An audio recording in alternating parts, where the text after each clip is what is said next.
Duiwel kan probeer wat hy wil, kom met sy leuen, sy aanslae, kan doen wat hy wil, kan enige ding stuur, wat ook al hy probeer, it's never over until it's over.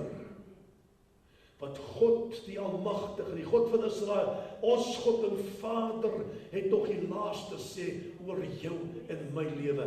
It's never over until it's over. Vat dit wat hy bring teen jou, wat hy gebruik teen jou, vat dit en gaan praat met die Here oor dit. Gaan sê vir die Here hoe jy voel. Gaan sê vir die Here waar dit vandaan kom. Hy weet dit al lankal, sprei die brief uit vir hom en sê die Here lees dit. Dis wat hulle sê.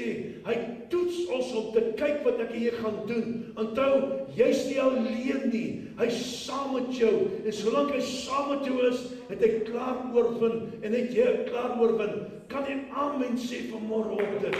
Ons het klaar oorwin in Jesus naam. Omdat by Jesus Christus leef, is daar hoop vir elke persoon. Hoop vir jou en vir my. Hoop dat ons sal deurkom. Hoop dat die Here ons sal deurdra. Hoop dat hy ons gebed sal beantwoord. Hy het nog nooit verander nie.